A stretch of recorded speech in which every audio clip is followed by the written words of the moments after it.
Bismillahirrahmanirrahim. Assalamualaikum warahmatullahi wabarakatuh. Oke, anak-anakku kelas 7. Sebelum kita memulai belajar, mari kita berdoa terlebih dahulu. Bismillahirrahmanirrahim. Allahumma inni as'aluka ilman nafi'an wa rizqan thayyiban wa amalan mutaqabbala. Rabbi zidni ilma. Amin. Oke, sebelum Ustazah melanjutkan materi, ada beberapa hal yang akan Ustazah infokan. Yang pertama adalah minggu depan, yaitu tanggal 17 September, itu kita akan melakukan penilaian tengah semester ya. Jadi Ustazah mau mengambil nilai tengah semester mata pelajaran IPA kalian. Oke, jadi dipersiapkan dengan baik. Nah, kemudian untuk materinya yaitu bab 1 dan bab 2. Jadi bab 1 itu kemarin tentang apa? Tentang pengamatan dan lain-lain itu ya. Jadi tentang penyelidikan ilmiah dipelajari, besaran pokok, besaran turunan dan sebagainya. Kemudian bab 2-nya ini mencakup semuanya tentang klasifikasi makhluk hidup. Nah, untuk itu hari ini akan Ustazah sampaikan tentang konfirmasi jawaban benar dari ulangan bab 1 kalian ya. Jadi ada beberapa nomor yang perlu Ustazah luruskan. Nah, untuk nomor 1 itu kan pertanyaannya pada ulangan bab 1, tahapan yang dikenal dengan membuat hipotesis, dugaan atau perkiraan termasuk dalam proses IPA yaitu membuat inferensi ya. Jadi kalau ada kata-kata hipotesis, dugaan atau perkiraan itu membuat inferensi. Kemudian nomor 2, Andi sedang meneliti sebuah pohon. Ia mengukur diameter pohon menggunakan pita pengukur koin. Proses pendidikan IPA yang dilakukan Andi adalah, ada mengukur. Mengukur itu mengamati. Jadi masuk ke dalam proses mengamati. Selanjutnya nomor 3, dalam suatu penelitian, data hasil pengamatan dilaporkan secara tertulis agar memberi manfaat bagi orang lain. Hal ini termasuk dalam proses penyelidikan IPA yaitu, kalau misalkan ada kalimat dilaporkan, melaporkan, baik itu secara tertulis maupun lisan, berarti itu termasuk dalam proses penyelidikan IPA mengomunikasikan ya. Selanjutnya, ilmu yang mempelajari tentang organisme hidup termasuk struktur, fungsi, dan pertumbuhan disebut ilmu biologi. Jadi kalau misalkan mempelajari tentang organisme hidup itu adalah ilmu biologi. Nah, kemudian nomor 5, ilmu yang bertujuan untuk memahami bagaimana alam semesta bekerja dan konsep yang berkaitan seperti gaya dan energi disebut ilmu fisika ya. Kebanyakan dari kalian itu malah menjawab ilmu bumi dan antariksa. Bukan ya, kalau ilmu bumi dan antariksa itu mempelajari benda-benda langit. Tapi kalau mempelajari bagaimana alam semesta bekerja termasuk energi, gaya, usaha itu masuk ke dalam ilmu fisika. Gitu ya. Nah, kemudian kalian juga pelajari satuan-satuan dari besaran-besaran pokok. Nah, 7 besaran pokok itu kalian pelajari dan pahami dengan baik. Nah, itu selanjutnya kita akan masuk ke materi yaitu tentang kelompok Monera dan Protista. Nah, minggu lalu Ustazah sudah memberikan tugas kepada kalian untuk dapat merangkum materi kelompok Monera dan Protista ya. Nah, oke, di sini Ustazah sudah membuat rangkumannya. Kalian bisa mencatatnya ya. Untuk yang pertama, kelompok protista. Ciri-cirinya apa sih? Ciri-cirinya adalah selnya memiliki membran inti atau nama lainnya eukariotik. Kemudian bersel tunggal atau bersel satu sehingga nama lainnya uniseluler. Kemudian ciri yang ketiga adalah mampu berkembang biak. Nah, itu protista. Nah, contoh kelompok protista apa aja? Nah, kelompok protista itu dibedakan menjadi 7. Yang pertama ada amoeba, euglena, paramecium, dictyostelium discoidum, saprolegnia spesies, ini SP ya, spesies, Fusarium polycephalum, dan Phytophthora infestans. Nah, ini kalian lihat gambar-gambarnya ya. Jadi bisa dilihat di sini. Nah, ini amoeba, kemudian euglena, bisa dilihat selnya satu gitu ya. Ini bersel satu gitu. Nah, ini Dictyostelium discoidum, ini Saprolegnia, Fusarium, dan kemudian ini Phytophthora. Nah, 7 ini adalah kelompok protista yang hanya dapat diamati menggunakan mikroskop cahaya atau mikroskop elektron. Jadi dinamakan mikroskopis gitu ya. Jadi 7 kelompok protista itu bersifat mikroskopis atau dapat dilihat jika menggunakan mikroskop, alias tidak dapat dilihat langsung oleh mata kita. Nah, protista yang bersifat makroskopis atau dapat dilihat tanpa mikroskop itu ada 4 jenis. Ada alga merah, Gracilaria, alga hijau, dan alga coklat. Ini jenis-jenisnya ya. Alga coklat contohnya Fucus species, alga hijau contohnya Ulva species. Kalau alga merah contohnya Eusebia spinosum. Tuh. Nah, ini kalian catat dan kalian pelajari gitu ya.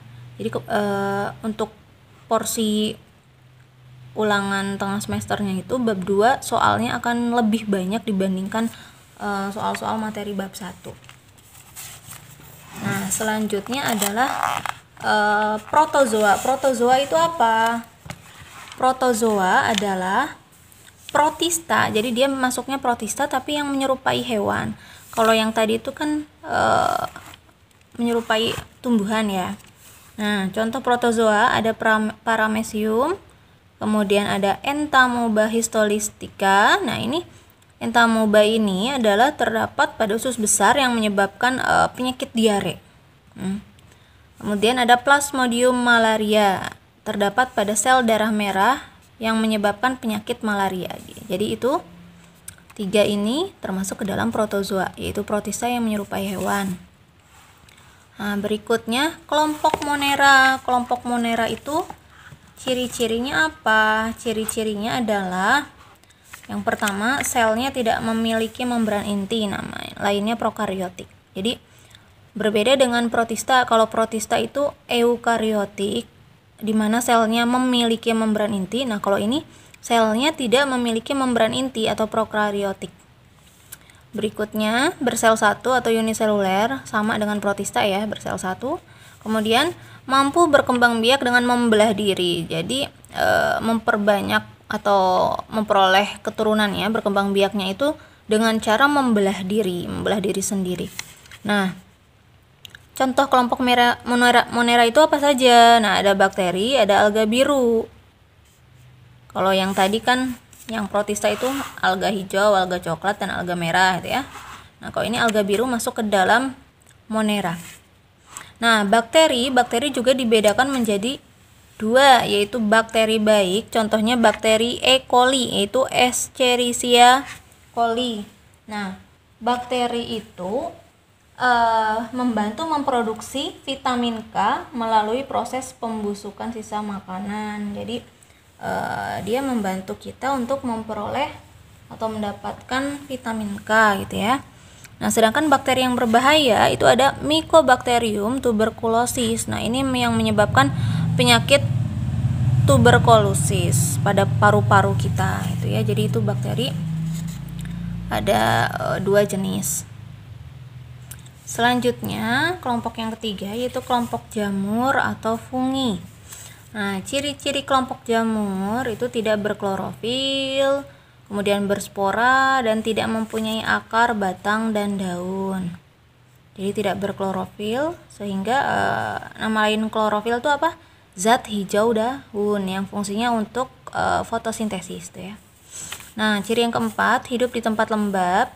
Kemudian yang kelima, bersifat saprofit atau hidup dan makan dari bahan organik yang sudah mati atau sudah busuk. Nah, kalian pernah memperhatikan ini enggak? Misalkan roti yang sudah kadaluarsa, yang sudah lama, itu kan ada seperti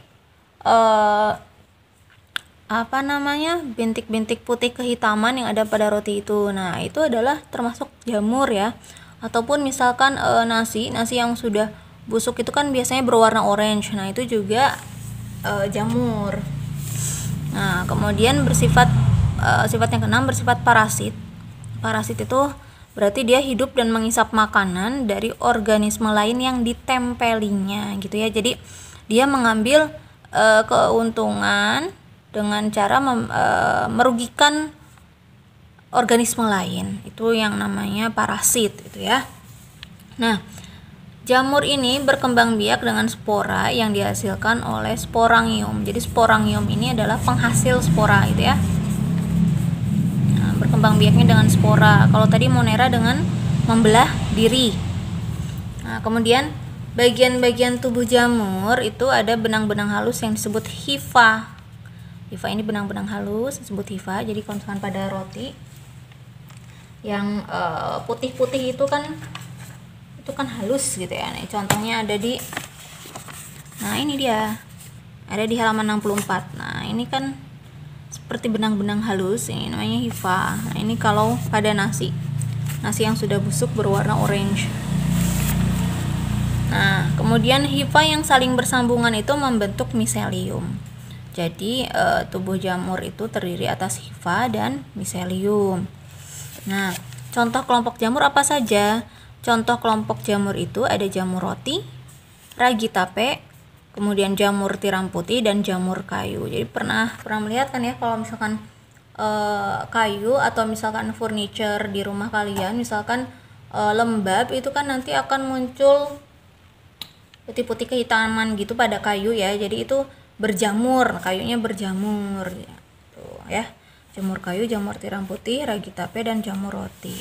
Nah, ada pula protista. Jadi yang masuk protista tapi dia mirip jamur. Nah, ada dua di sini. Ada Myxomycota dan Oomycota ya. Itu protista yang mirip jamur. Nah, kemudian jamur itu dibagi menjadi 6 filum. Ini Citriodiomycota, Zygomycotina, kemudian Glomeromycota, Ascomycotina, Basidiomycotina dan Deuteromycotina. Mycotina jamur itu ya. Nah, jadi di sini ada Citridio, Zygo, Glomero, Asco, Basidio, Deutero. Nah, itu tentang kelompok jamur atau fungi, kelompok Monera dan kelompok protista. Jadi ini kalian catat materinya dan dibaca di buku paket dari halaman 60 sampai dengan 66 ya. Oke, ada 2 submateri lagi yang belum Ustazah sampaikan, yaitu tentang kelompok tumbuh-tumbuhan dan kelompok hewan.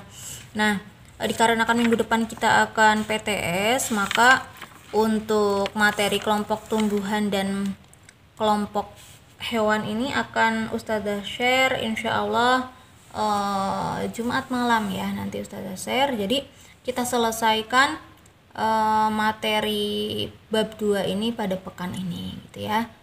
Dipelajari, dibaca materi bab 1 dan bab 2. Oke, sekian yang dapat Ustazah sampaikan. Kita tutup dengan hamdalah dan doa kafaratul majelis. Alhamdulillahirabbil alamin. Subhanakallahumma wa bihamdika asyhadu alla ilaha illa anta astaghfiruka wa atubu ilaik. Wassalamualaikum warahmatullahi wabarakatuh.